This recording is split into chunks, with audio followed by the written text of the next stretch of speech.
तो कक्षा 8वीं के जितने भी बच्चे वीडियो देख रहे हैं इस वीडियो को कंप्लीटली वॉच करके जाना, क्योंकि आपका पेपर सामाजिक विज्ञान का है ना, सामाजिक विज्ञान के पेपर के लिए बहुत कम टाइम बचा है। एंड इस मॉडल प्रश्न पत्र को कंप्लीट करके तुम अपने एग्जाम में बहुत अच्छा स्कोर कर सकते हो। देखो, क्योंकि ये इंपॉर्टेंट सेलेक्टेबल मॉडल पेपर है जो आपके एग्जाम के लिए बहुत ज़्यादा इंपॉर्टेंट है।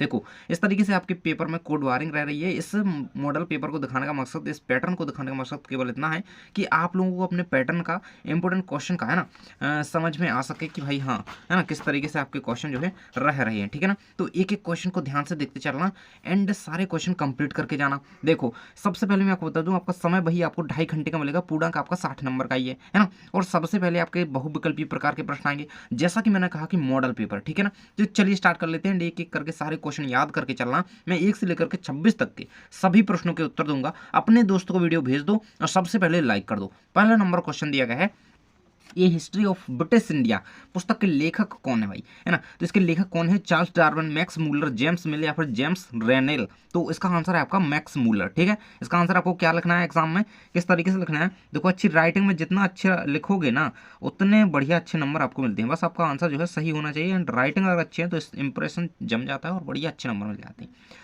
अगला है, निम्नलिखित में से कौन सा प्राकृतिक संसाधन, प्राकृतिक संसाधन कौन कहलाते हैं, जो हमें प्रकृति से मिलते हैं। अब इसमें पूछा गया उदाहरण नहीं है ना, तो झरने का जल ये तो हमें प्राकृतिक संसाधन है ना, प्रकृति से मिला है। पहाड़ भी प्राकृतिक संसाधन, लोहे के औजार ये तो हमें प्रकृति ने नहीं दिए, तो यही इसका आंसर हो जाएगा। उदाहरण इसका नहीं है, तो क्या लिखना है आंसर, लोहे के औजार, है ना, लोहे के औजार। तो जल्दी जल्दी करते चलते हैं। अगला है, भारतीय संविधान के जनक माने जाते हैं, तो वो है हमारे doctor BR Ambedkar, doctor Bhimrao Ambedkar. इस तरीके से आपको आंसर लिखना है। अगला है आपका, ईस्ट इंडिया कंपनी के शुरुआती व्यापारियों को दीवान कहा जाता था। अगला है, भारत में गेहूं की फसल बोई जाती है, तो भाई ठंड में यानी कि शीत ऋतु में बोई जाती है। ठीक है ना। अब इसके बाद हमारे 6 से 10 तक आ जाते हैं रिक्त स्थान प्रकार के प्रश्न, जिसमें आपको पहले नंबर का प्रश्न दिया गया, 6वें नंबर का कहें कि, जिसमें आपको कुछ ऑब्जेक्टिव के कहें कि ऑप्शंस भी दिए गए हैं ना, इन्हीं में से आपको इनके उत्तर भरने हैं। 6वें नंबर का देखो, थोड़ा और जूम कर लेता हूं मैं ताकि आपको ठीक से दिख रहा ना, इतना नहीं यार, इतना। ठीक है ना, देखो 6वें नंबर का प्रश्न है, खालिस्तान आधुनिक उद्योगों का मेरुदंड है, तो जो इस्पात होता है, देखो इस तरीके से इसका आंसर लिखना है, इस्पात। ठीक है। अगला है, संविधान के अनुसार खालिस्तान सरकार का, तो प्रेस जो है सरकार का अंग नहीं है, प्रेस है ना, मीडिया वगैरह। अगला आपका आ जाता है, महालवाड़ी व्यवस्था में महाल शब्द का अर्थ क्या होता है, ग्राम समूह होता है ना, क्या, ग्राम समूह, है ना। ये पूरा आपको जोड़ करके ही लिखना है। अगला है आपका, खालिस्तान कुटीर उद्योग का उदाहरण है, तो जो मिट्टी के बर्तन है, मिट्टी के बर्तन, ये कुटीर उद्योग का उदाहरण है। अगला है, राज्यसभा में निर्वाचित सदस्यों की संख्या कितनी है, तो 233। इस तरीके से इसका उत्तर आपको भर देना है ना। ये हो जाती है एक एक नंबर के हमारी सारे प्रश्न यहाँ से यहाँ तक कंप्लीट। यहाँ पे आ जाता है हमारा अति लघु उत्तरीय प्रश्न, है ना। देख सकते हो कि 6 से 11 से 16 तक आपके 2-2 नंबर के प्रश्न दिए गए हैं, जो कि आपके अति लघु उत्तरीय हैं। 1 या 2 वाक्य में आपको आंसर देना है। तो 11 नंबर का प्रश्न है कि इजाजतनामे से क्या आशय था। 12 है कि संसाधन की परिभाषा लिखिए, संसाधन कितने प्रकार के होते हैं। तो पहले तो आप 11 का उत्तर देख लीजिए किस तरीके से एग्जाम में लिखिएगा।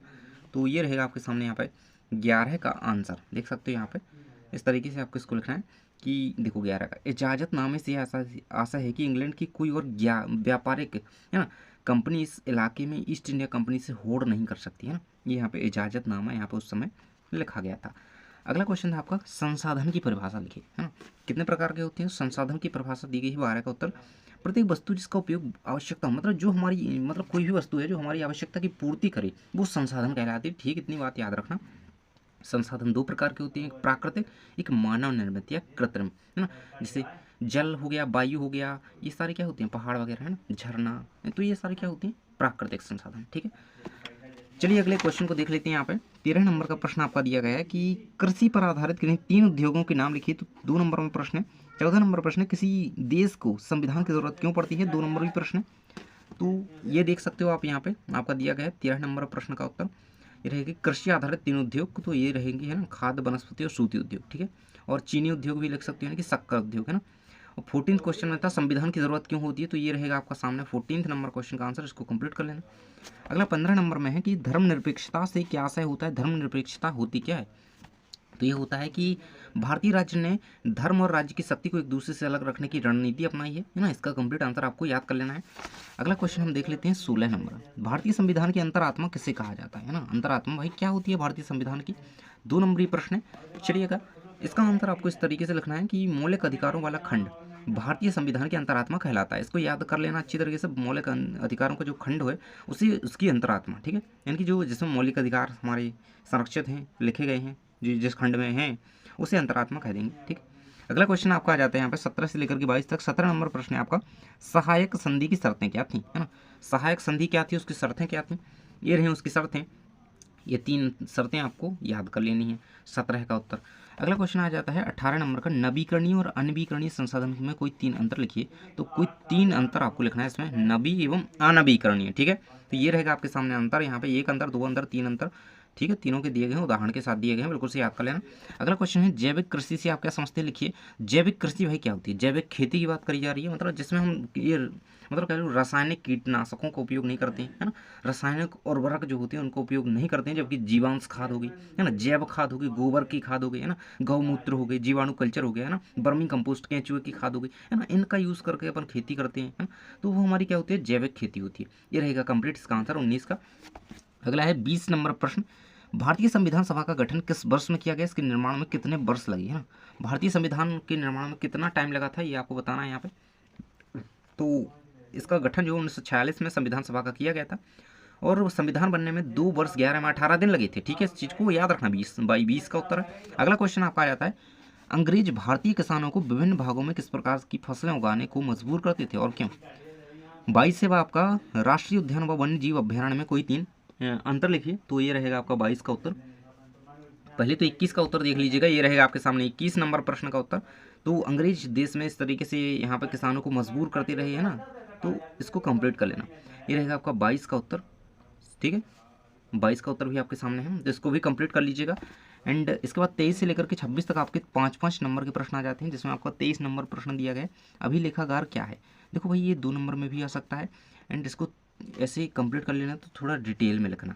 देखो अभिलेखागार क्या होते हैं, जो पुराने दस्तावेज है ना, जैसे कह लो कि देखो दस्तावेज या अभिलेखों का संग्रह होता है, जिन्हें प्रमाण के रूप में, सांस्कृतिक, ऐतिहासिक और अन्य शोध हेतु जानकारी के स्रोत के रूप में यहाँ पे संरक्षित या मूल्य के स्थायी संरक्षण के लिए चुना गया है, वो हमारे क्या कहलाते हैं, अभिलेखागार। अगला है आपका, खाद्य फसलों और व्यावसायिक फसलों में उदाहरण लिखिए ना। खाने वाली फसलें और व्यापारिक फसलें, मतलब उन्हें भी खाते हैं, लेकिन हाँ वो व्यापार के लिए ज़्यादा यूज़ होती हैं, तो वो क्या रहेंगी आपकी, खाद्य फसलें कौन कौन सी हैं, और व्यावसायिक फसलें। तो यहाँ पे देख सकते तंबाकू जैसी हो गई, तंबाकू की खेती व्यावसायिक फसल के अकॉर्डिंग, है ना। जैसे आलू हो गया, अनाज सब्जियाँ हो गई, हमारी खाद्य फसलें होती हैं ना। इस तरीके से अंतर इनमें कर लो। अगला क्वेश्चन आपका आ जाता है, जल की उपलब्धता क्यों कम हो रही है, मतलब कम क्यों हो रही है, जल कम क्यों हो रहा है, इसके बचाव के लिए, है ना, कोई 3 विधियाँ लगी, जल बचाव की कोई तीन विधियाँ आपको बतानी है। तो 25 का उत्तर आपको कैसे लिखना है, तो 25 का उत्तर इस तरीके से लिखना है, ये 3 विधियाँ रहेंगी, है ना। देखो बेहतरीन दोहन, है ना, क्योंकि बहुत ज़्यादा जल ढोला जा रहा है ना, दोहन किया जा रहा है जल का, और इसलिए जल घटता जा रहा है। इसके संरक्षण के उपाय क्या है, आपको जितनी आवश्यकता हो उतने ही जल का उपयोग करें। पानी के नलों को इस्तेमाल करने के बाद तुरंत बंद कर दें, है ना। मंजन करते समय नल को बंद रखें तथा होने पर ही खोलें, है ना। मतलब एक कह लो कि छोटे बर्तन में पानी लेकर के यहाँ पे मंजन करते वक्त यूज़ करें। नहाने के लिए अधिक जल को व्यर्थ ना करें, है ना, तो बिल्कुल 2-2 4-4 बाल्टी ना उड़ेलें। अगला क्वेश्चन आ जाता है कि प्रौद्योगिकी से आप क्या समझते हैं, 2 उदाहरण दीजिए। तो ये 5 नंबरी प्रश्न है, इसका आंसर रहेगा आपके सामने। प्रौद्योगिकी की एक यहाँ पर डेफिनेशन दी गई है, इसमें देखो तकनीक कहा जाता है ना प्रौद्योगिकी के तरीके से, है ना। इसमें कई प्रकार होते हैं, संचार प्रौद्योगिकी, सूचना प्रौद्योगिकी, ये 26 का उत्तर। और यहाँ तक होती है हमारी 1 से लेकर के 26 तक के सभी प्रश्न कंप्लीट। तो जल्दी से कर दो वीडियो को लाइक और चैनल को सब्सक्राइब, ताकि मिल सके हम अगले वीडियो में। थैंक्स फॉर वॉचिंग, मिलते हैं नेक्स्ट वीडियो में।